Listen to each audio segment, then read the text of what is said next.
Hi there, I'm Jonathan from Parker Adams, and we're here today at Shamrock Quay Marina in MDL Marinas in Southampton to show you this Aquastar Ocean Ranger 38. She's a 1989 model. She has a few upgrades, a few original features. So I want to do a full walkthrough tour on this very interesting, very sturdy Ocean Ranger 38. So stay tuned for the full walkthrough tour right now, and don't forget to subscribe to our channel.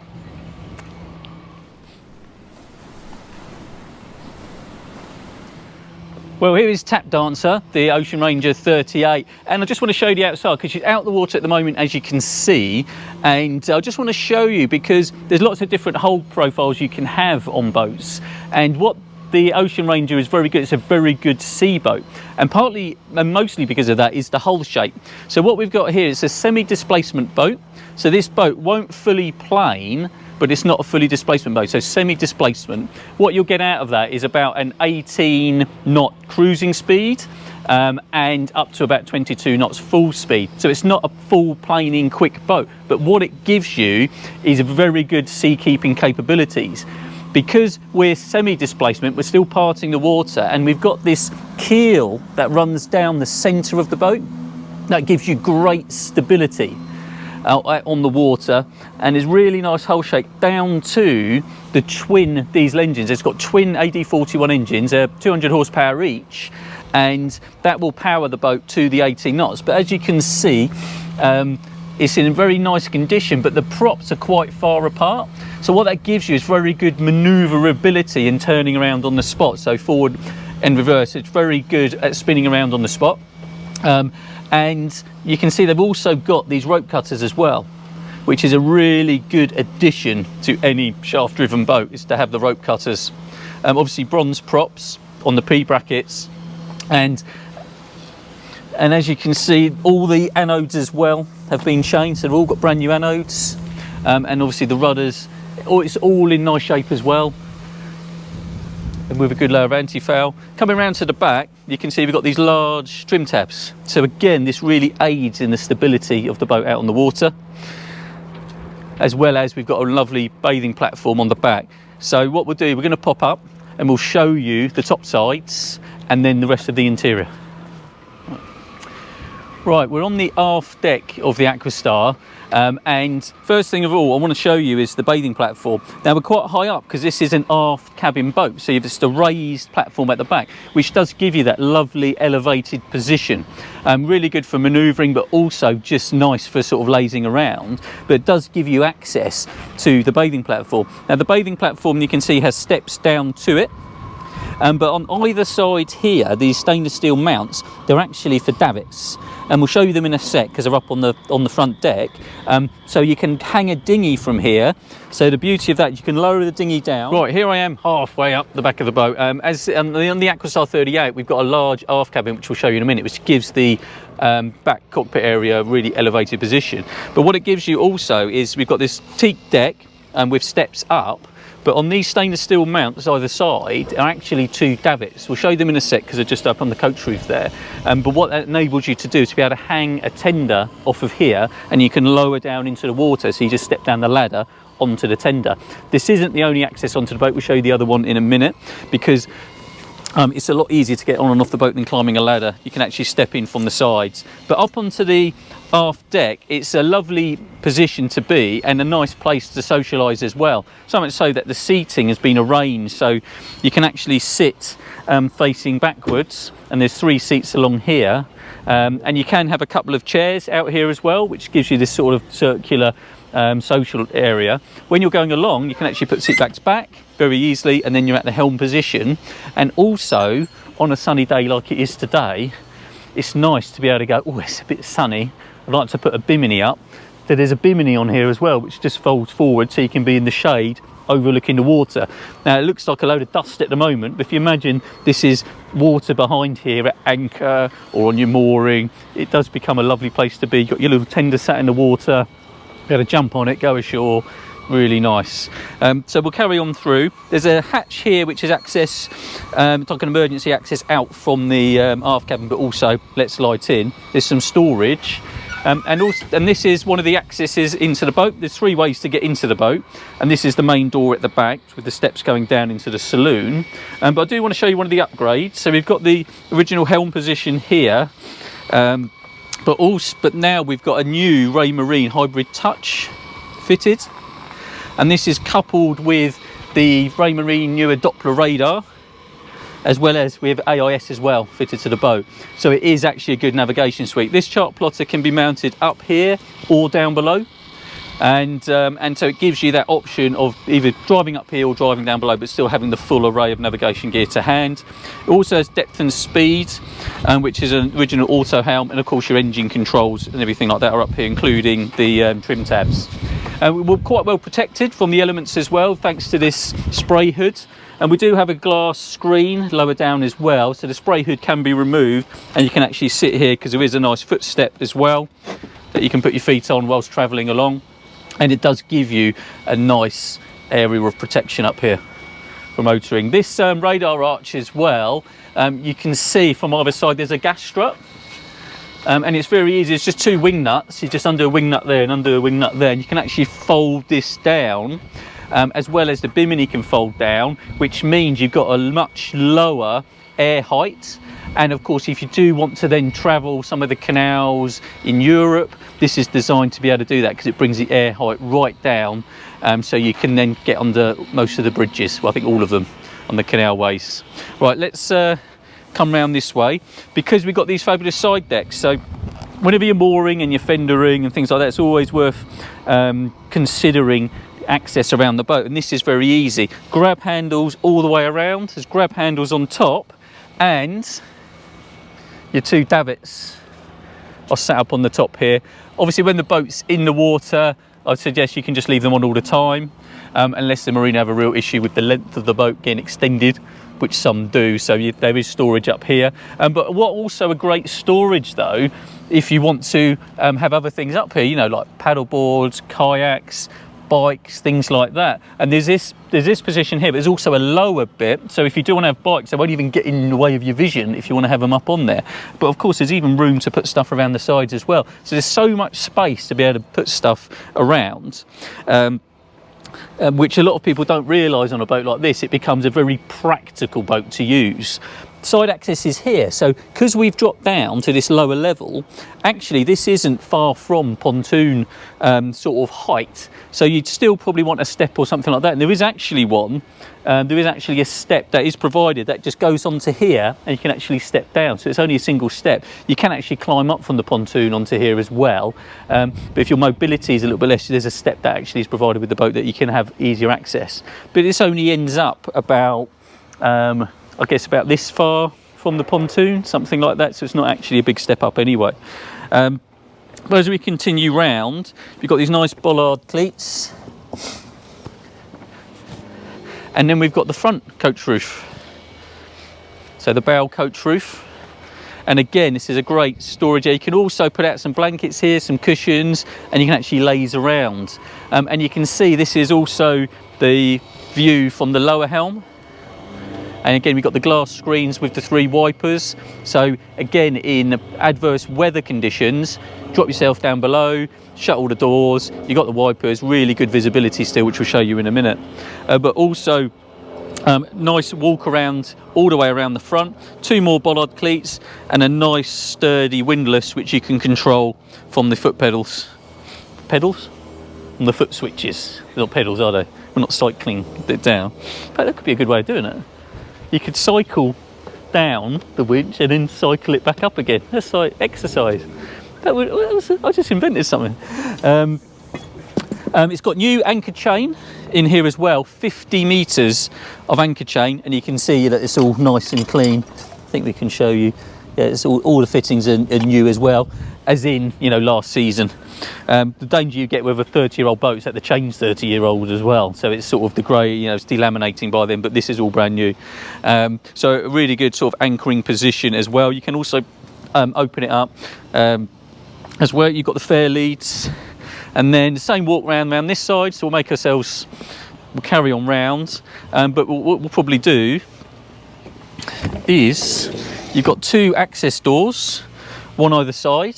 So this is the other ways of getting in, and it's just a simple, just step in, and then you're straight at the helm position. So you're straight at the lower helm position if you come in on this door, which is actually a really, what I love about the side doors is when you are mooring up, you can just step out and moor. You've got the access to the pontoon just there.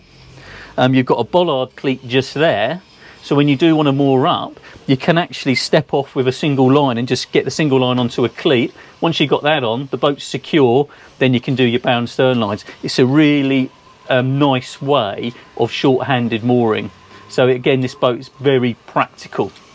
The lower helm position involves all of your switches, and this also turns the interior lights on, the fridge on, everything like that. You've got the 2 control panels for the AD3041 engines. As well as you've got some redundant bits and pieces here. So some of this is quite original, obviously being replaced by the later systems.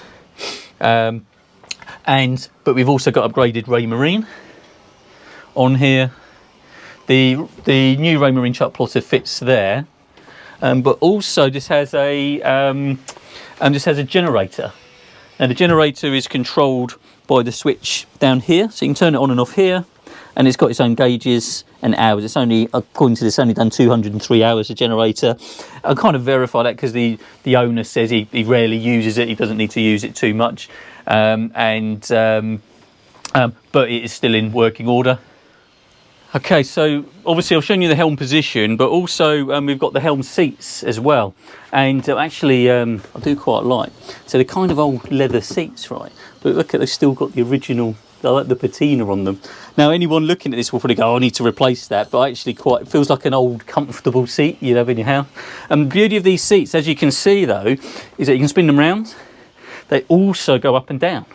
So you can actually lower them right down so they're level with the same as the social seating. So it adds into the social area. I've lifted the table up just so you can see the space here as well as we obviously have access to the engine room.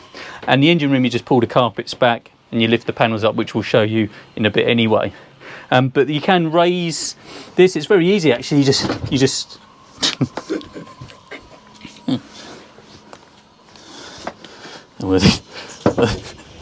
that also you can remove it as well. It's just on an adjuster there. Let me just put that back on. So let's do that up. Should we do that up? Well, let's do that up. And then once it's done up, that you can just raise the seat up and then you can lower it down. And there's actually a pin for different pin positions. So it's actually a lot easier than you think. So if I wanted to lower it right down, that's literally it. We just drop it down. And then now we're at the same height. And there's different positions. So you can have it right up really high if you want it as well. So you can have the pin right away up there if you want it to. But this is quite a nice spot. Again, now you're sort of nice low down. Both sides can do this. So I think there's a really nice addition. And even though you'll think it needs to need replacing, I actually quite like the fact they're like that. And it's an original 1989 aqua blue leather seats. But down in the saloon area, you can see it's actually quite a nice social space again. Windows all around, which puts lots of light into here. And nice table and a nice sort of diner really. So what I also like about this is that when you are down in the saloon area, you can see out.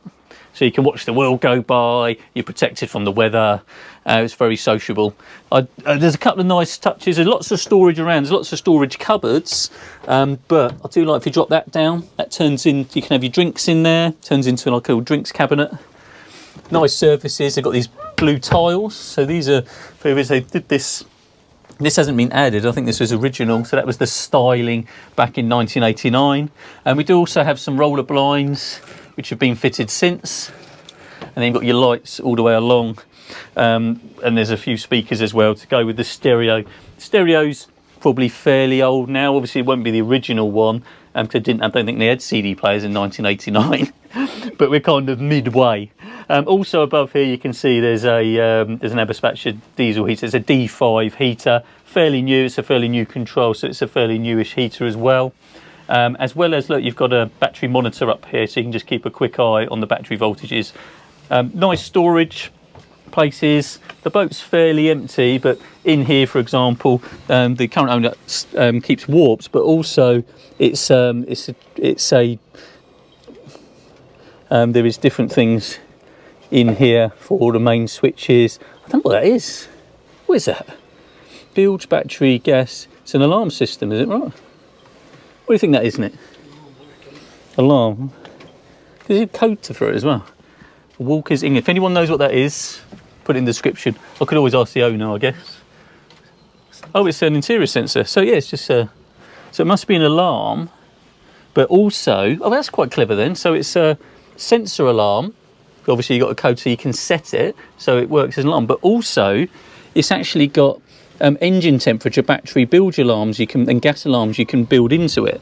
So it's got different alarm systems that will go off and alert you depending on what's going on. So it's so it works for the whole boat, not just for someone breaking in. It will also tell you if there's something else going on in the engine system. And it does appear to be working still. So so yeah, if there's any inquiries on this boat, we'll verify with the owner the actual working condition of this. But it does seem like, because this is actually flashing red, it does seem like the system's still working, although it does seem to have an age to it. Doesn't it? Well, I suppose it's like most of the boat does. I mean, it does have that mix of originality, but also some of the modern upgrades. I mean, the nav's quite an important one. And the engines are well looked after. And what I do like about this, we go from the saloon, we go down below, and we've got this dinette down here. So this is kind of almost like an open plan galley and diner. And again, it's a nice comfortable, I mean, you can have a comfortably 4, you could probably push it to 6 with a bit of a squeeze. The table obviously opens out, which makes it into a much larger dining table. Again, loads of storage cupboards in there as well. And then obviously you've got the galley with the same tile effect all the way around. Gas cooker. Now this gas cooker looks a lot newer than 1989 as well, so I guess it's been replaced over the years. But twin gas hob and oven, obviously sink with drainer, fridge down here, and again lots of storage all around.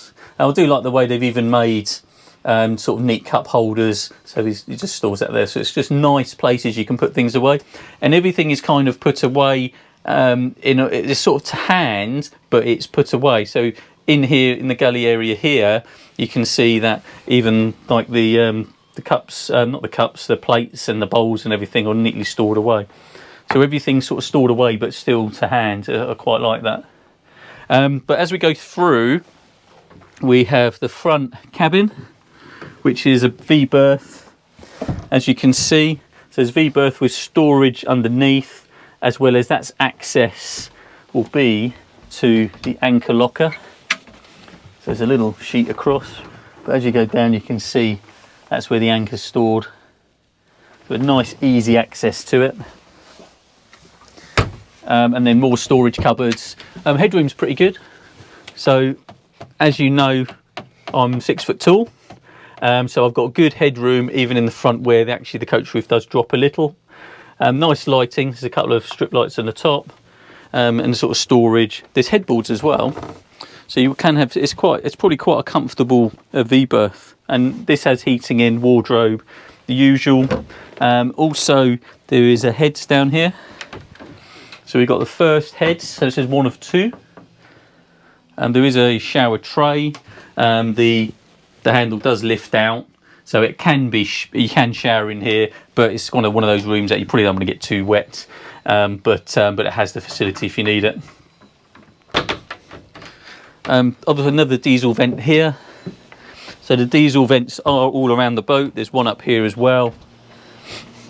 But then we go through into the aft cabin. Now for a 38-foot boat, this is a lovely sized cabin. I'm just going to take my shoes off. And what a lot of the issues we find with some of the Aquastars is like all the linings and things at the back are starting to droop, and they're all starting to look quite old. But these linings are in lovely condition. It's like a suede Alcantara kind of effect. Nice condition. They're all well stuck on. There's no problems. Even like the head linings are all in nice condition. The bed itself is a nice size. as you can see, obviously you've got power here, nice reading lights, and there are lights either side. Nice bit of light coming through there as well. And then this is a very comfortable sized aft cabin, so you could spend quite a lot of time on this boat just enjoying this cabin with the saloon space and the dinette. It could be a liverboard as well if someone is thinking of that. There also has the second heads. I do like the fact it's got like hooks for wet weather gear, so you can drain them in here to dry. And again, there's a mirror in there, obviously lights, and again a pull-out shower if you need to. What was in here? Oh, in here are the battery switches. So you've got your array of battery switches to turn everything on and off just there. And then there is just quite a large hanging wardrobe actually. It's quite a nice size hanging wardrobe. It's actually a lot deeper, so the hanging wardrobe is that full width. So you can get quite a lot of gear in there.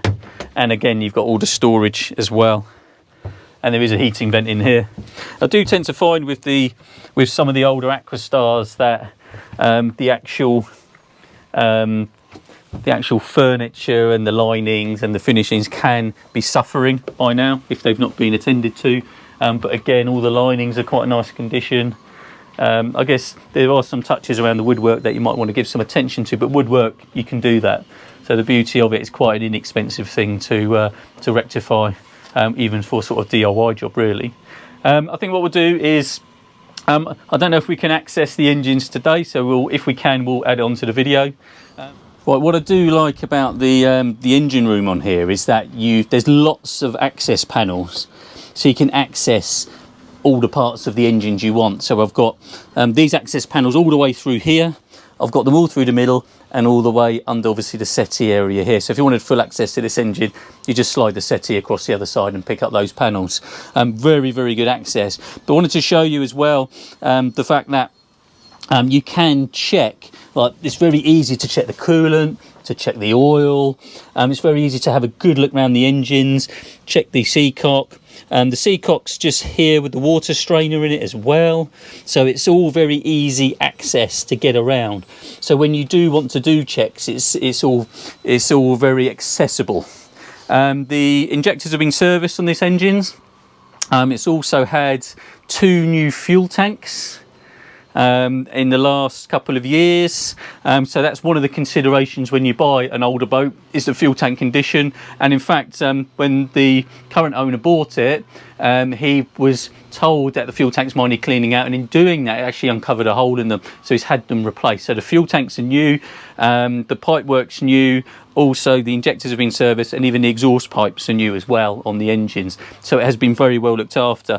And as a marine engineer, I look around this engine and it does look very clean. They do appear to be well looked after engines. Even things like the high pressure fuel pumps look like they've been overhauled or replaced in recent years.